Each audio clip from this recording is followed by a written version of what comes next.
Assalamualaikum warahmatullahi wabarakatuh. Saya Helena Pratiwi, calon guru penggerak angkatan 11 Kota Dumai. Saya berasal dari SMP Negeri 21 Dumai. Pada kali ini saya akan mengadakan percakapan pra-observasi yang merupakan tugas aksi nyata modul 2.3 coaching supervisi akademik.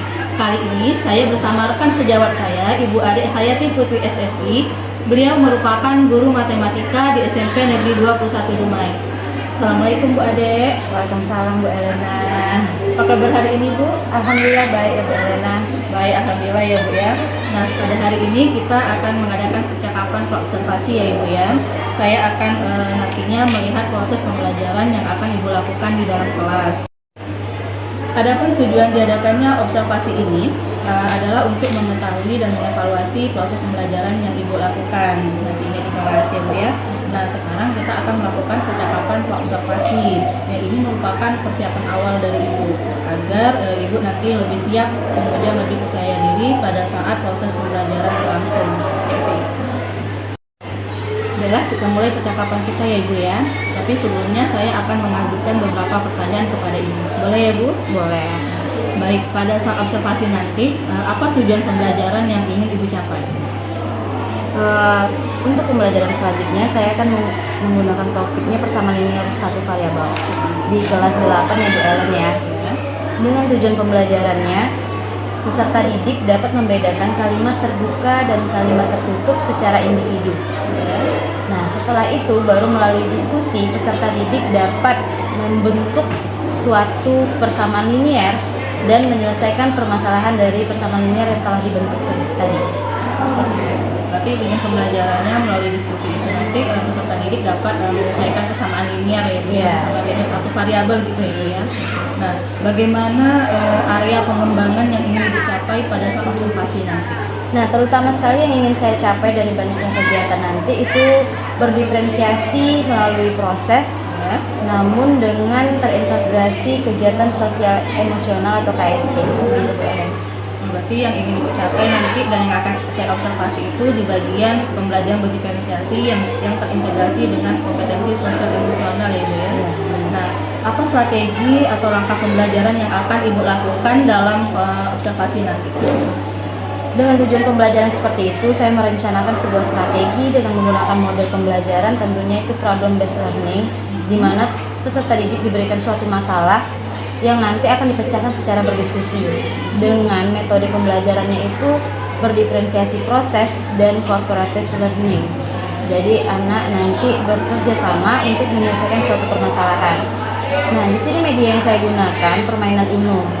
Nah, seperti kita tahu nih ya Bu Ellen ya, peserta didik kita ini kan suka sekali dengan permainan-permainan. Nah, tentunya itu yang membuat mereka senang dalam proses pembelajaran. Nah, jadi saya mengambil UNO itu dengan dengan latar belakang seperti itu, karena biar tercipta proses pembelajaran yang menyenangkan, anak senang, anak suka, jadi anak tidak merasa bosan terhadap pembelajaran. Itu pun sesuai dengan strategi yang pernah saya rancang Bu Ellen, itu strategi Melayu. Kebetulan saya sudah merancang strategi Melayu, di mana itu merupakan akronim dari M-nya itu memahami, L-nya itu melakukan, dan U-nya itu menyukai. Nah, jadi berharapnya anak memahami pembelajaran dengan cara melakukan langsung pembelajaran, lalu mereka menyukai. Nah, itulah diadopsi dari permainan-permainan yang mungkin mereka suka dan mahir dalam permainan tersebut. Itulah saya menggunakan UNO. Jadi, dengan UNO nanti mereka diharapkan bisa membentuk suatu persamaan linear satu variabel dan mereka bisa menyelesaikan sendiri dari permasalahan yang telah mereka buat sendiri. Kira-kira. Berarti baik ya Bu ya. Jadi strategi Ibu yang pertama itu menggunakan pembelajaran PBL ya. Kemudian anak diberikan masalah, kemudian mereka berdiskusi di dalam kelompoknya untuk memecahkan masalah tersebut. Nah, dengan begitu juga menggunakan media permainan, yaitu dengan menggunakan UNO yang sekarang lagi ngetren ya Bu ya. Nah, dari semua itu Ibu melakukan strategi Melayu yang Ibu bilang tadi, yaitu memahami, kemudian mereka melakukan dan menyukai. Keren strateginya itu Ibu ya. Kemudian Bu, selain dari media UNO, ada lagi nggak Bu media yang akan Ibu berikan pada saat observasi nanti? Ada Bu, kebetulan kan kita ada dua tadi nih yang saya sebutkan tujuan pembelajaran. Yang satu sudah saya capai dengan melalui kegiatan UNO. Nah yang satu lagi kan secara individu. Nah bagaimana cara kita menentukan secara individu? Tentu kita melihatnya dari tercapaian tujuan pembelajaran kita. Yang saya ambil menggunakan sticky note. Jadi nanti sticky note akan saya tempelkan di papan tulis. Jadi anak secara individu akan menempelkan di bagian kolom kalimat terbuka atau kalimat tertutup seperti itu. Berarti pada saat yang mandirinya ini, Ibu menggunakan sticky note. Jadi anak-anak nanti mungkin ke depan gitu ya Bu ya, membedakan mana yang kalimat terbuka kalimat tertutup seperti itu. Oke. Baik Ibu, itu menurut strateginya. Kalau dari segi penilaiannya ada nggak Ibu? Segi penilaian, pastinya penilaian ini akan tercapai jika tujuan pembelajaran tercapai. Nah, tentunya yang akan dinilai yaitu pertama dari kegiatan mandirinya, terus gotong royongnya, berpikir kreatifnya, dan bernalar kritisnya. Itu Bu Ellen. Jadi yang 5 hal yang di dalam itu tuh harus tercapai. Berarti selama proses pembelajaran berlangsung, selama itu juga Ibu terus melakukan proses penilaian gitu ya. Nah, kapan Ibu akan melakukan kegiatan tersebut? Sesuai rencana saya itu di hari Jumat ya Bu Ellen ya. Jumat ini berarti tanggal 1 November ya Bu ya? Iya. Oke, hari Jumat tanggal 1 November itu di kelas berapa ya? Di kelas 8A. Di kelas 8A jam ke berapa?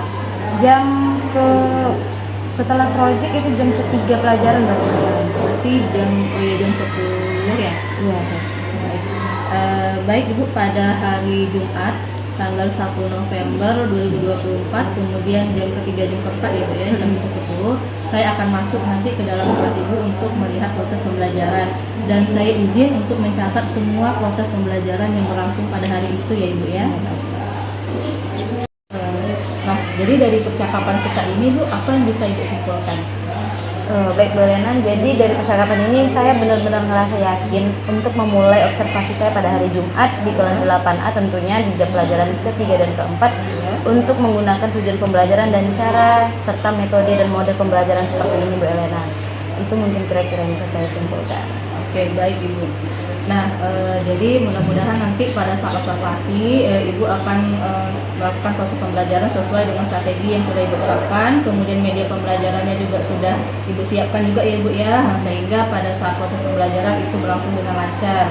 Kemudian harapan saya nantinya kita akan berjumpa lagi nih nanti pada saat observasi kita diberikan kesehatan sehingga Ibu bisa melaksanakan proses pembelajaran dengan baik, saya pun bisa melihat kegiatan pembelajaran Ibu. Seperti Ibu ya. Nah, kemudian Ibu setelah kegiatan observasi ini nanti selesai, kita akan mengadakan lagi nih percakapan pasca observasi. Tetapi ini nantinya akan didampingi oleh pengajar praktik saya pada saat pendampingan individu yang kelima ya Ibu ya. Baik Bu Ellen. Baik Ibu, terima kasih atas kesempatan dan waktunya. Mudah-mudahan kegiatan observasi besok akan berlangsung dengan aman dan lancar ya Ibu ya. Terima kasih Ibu Adek. Baik, itulah percakapan pra observasi yang saya lakukan bersama rekan sejawat saya. Ketemu lagi kita di kegiatan observasi. Terima kasih. Assalamualaikum warahmatullahi wabarakatuh.